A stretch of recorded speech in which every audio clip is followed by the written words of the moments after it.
We've got Rand Paul with us. Senator, you've been looking at this very, very closely. You were saying that neither this plan nor the Reid plan, because the cuts weren't big enough or even substantive enough, would be passable in your eyes, right? Well, the interesting thing about this vote is it's not as popular as cut, cap, and balance, which we passed about a week ago. We had 234 votes, including Democrats and but most not in of the Senate. Republicans. The Senate could never get the opportunity. Yeah, but this isn't the Senate either. Right. So I mean, will that ever be given a shot in the Senate as part of this kumbaya kind of feeling? Go ahead and try. Here's what I don't understand. They said cut, cap, and balance, which we passed 2 weeks ago, was dead on arrival. They're saying this one's dead on arrival. Why are we passing a second piece of legislation that's dead on arrival? Why? I don't know. We modified our first position before we had a chance to find out what their position was. The only thing we know in the Senate is that the president's budget was introduced, all the Republicans voted against it, and all the Democrats voted against it. So what going? are they for? You know, you're right here, but I'm telling my Reid senator, I know you're a freshman senator, I can't fathom how you guys operate. Yeah, I don't know either. It is the one thing the president got right the other night is it's dysfunctional. But what he gets wrong is we're not doing the people's business because we're not listening. The people, what do you think that people are saying? 75% of the people say that we should balance our budget. And he wants a balanced approach, but he sure doesn't want a balanced budget. But he's turning it around by saying if it means shutting down the government or risk a default, they don't want that. What do you say? Neither do we. I don't want default. I don't want the government to shut down, but I want the other side to behave responsibility. They haven't passed a budget in 2 years. They don't pass appropriations bills. They aren't doing their job. They're not even showing up for work and doing their job up here. Is it going to be tough to go back to Kentucky, though, Senator, in the event, let's say, the deadline isn't met, and Tuesday we're looking at least a partial government shutdown? Obviously, $172 billion a month in tax revenue still comes in. You could still pay some things. Obviously, bondholders, Social Security, Medicare recipients would be among the premier names, I guess.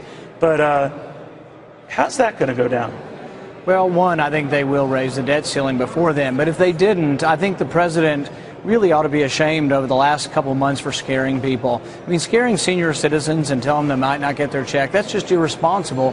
We, in fact, have legislation that directs him and tells him by law he has to pay the senior citizens. Don't you think he knows that? And by the way, we're looking at what appears to getting to be close to a final vote here in the House for the Boehner measure that calls, it's a sort of a two-step dance. I think that's the way you would explain it, Senator. But it's going nowhere fast. It does cut spending, but not nearly enough to your liking. Right? Well, but it cuts the rate of increase in spending. It doesn't cut spending. Very good point. It's going to add $7 to $8 trillion of debt over the next 10 years. Doesn't slow spending. A freeze in spending would actually cut some spending, or a 1% cut.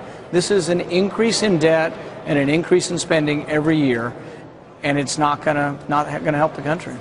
Is it your feeling that there is, I always suspect something's going on behind the scenes that I don't know about, and that a secret deal... I have the same suspicion. I have the and that a secret deal is being done. And I have the same suspicion. What do you think? Yeah. No, I think they are working on some kind of agreement, and they say, many people say there was an agreement hatched out on Sunday, and the president sort of... And this is all theater. And the president petulantly walked away, but they already have a deal.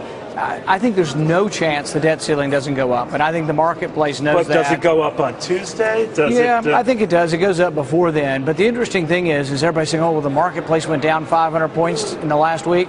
Well, yeah, we're growing at 1%. Do you think that was good news that the economy's not growing? Yeah, it's all about the economy. I don't think Dow Jones is at all reacting to this. They're assuming that the debt ceiling will be raised. Okay. You know, a fellow next to you was kind of listening. What's he saying? I don't believe a word he's saying. That fellow should be familiar. It's your dad, Ron Paul, the fine Texas Congressman, presidential candidate, joining us right now, the father-son team. I'm honored to have both of you here with us. Thank you.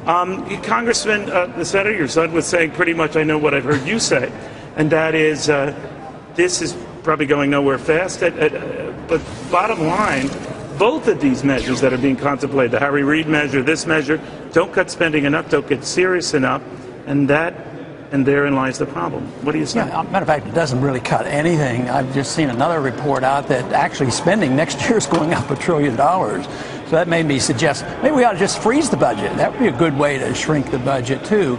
So no, this doesn't touch the problem.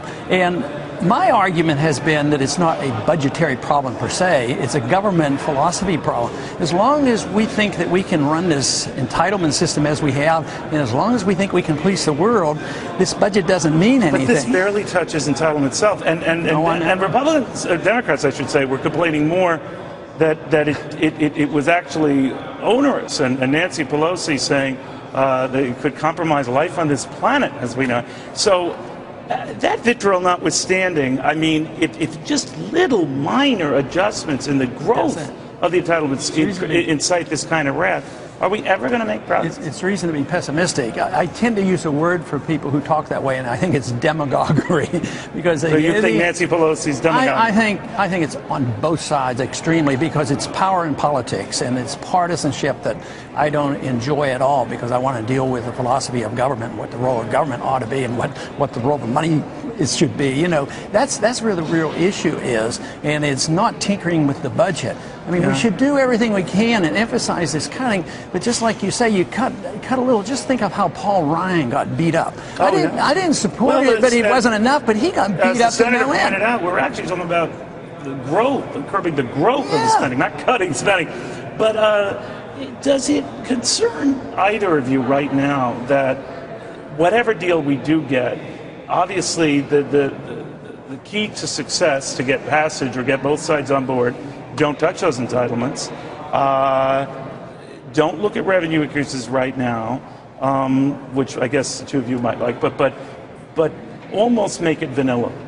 Well, that's what they're doing, but what they don't realize, and they don't admit, is the country's bankrupt. There will be a default.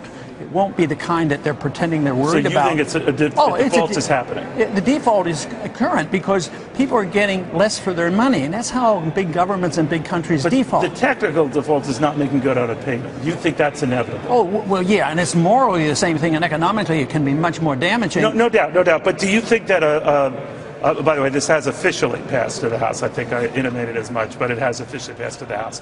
But do you think then that the credit agencies downgrade regardless then? Whatever happens? I think they're irrelevant. Yeah. You know, yes, it might be for a day or two, but they didn't warn us about Fannie Mae and Freddie Mac. Well, that's a good point. They didn't, did they? I think the markets are more powerful than the rating agencies. And matter of fact, the bonds has been doing pretty good. So now. You know, I don't want to get too arcane. Senator, you might have a thought on this.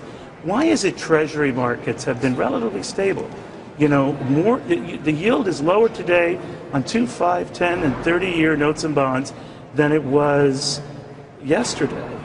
I think they've discounted what's going to happen. But the other thing is that we had a banker in recently this week who said all of the institutions that hold Treasury bills are going to change the rules. They can hold AAA or government bonds. Oh, so you got some wiggle room. So what they're saying is when government bonds are junk, you'll still be able to hold them. So, yeah, that's a big bugaboo, right? Because right now, technically, you cannot. Yeah, that's what they're worried about. So they're changing the rules, but I love the way they're putting it, AAA or government bonds. Congressman, the presidential candidates, you would notwithstanding, haven't made too big a deal of this drama, saying, we got to get our books in order, yada, yada. You've actually put pen to paper with ideas and all that. And it's actually advanced your popularity a little bit. I mean, in one-on-one matches with the president, you don't do too badly. Actually, you're darn near even. So in a sense, were you just early on this and people are waking up to it? Or will this scare people into thinking, we don't want to do anything draconian, so what Ron Paul is advocating and his son are advocating, we don't want to hear? The longer it lasts, the more supporters we get. Is that how it goes? Oh, yes. The more crises. The real boost in the support came with the collapse in 08 because I talked about it, 10 or 15 years, about what was coming. And therefore, the growth is coming. And this is just the beginning because... When you say it's the beginning, I've always heard that. What do you mean? Play that out. Because all this debt has to be liquidated for us to get growth again. And they don't want to liquidate debt by, like you or I might have to declare bankruptcy. No, we don't do that with a country. You liquidate debt by paying it off with junk money. You just print the money, and that is liquidation. Something, for example, Greece can't do. Yeah, right. And you have runaway inflation, and that's a price increase, and that's a tax on people. It literally is an indirect tax, and that's what's coming. It's already presently here. I think by next summer, the big talk will be price inflation, and it's already big talk already by a lot of households. So at the Republican convention, when you're being nominated as the Republican candidate for president, that will be the theme? We'll be in tough times then, and people will be much more attuned to the monetary system, because monetary reform has to come for the resolution of this crisis that we're facing. Okay, you agree with that? Well, I think monetary policy and debt go hand in hand. You need to monetize your debt because you can't get enough people to borrow it. So really the inflation comes as a consequence of debt. They're all interrelated. Debt, monetization, inflation, prices, it's all coming though. If he becomes a Republican nominee for president, would you vote for him? Well, I want to come home for Thanksgiving, obviously. Are you guys sharing? Do you have like an apartment, a house you share? We did for a while, but then we had some disagreements and we had to break up. Well, one's neat, one's clean. He wouldn't pay his rent in silver. Gentlemen, thank you both very, very much.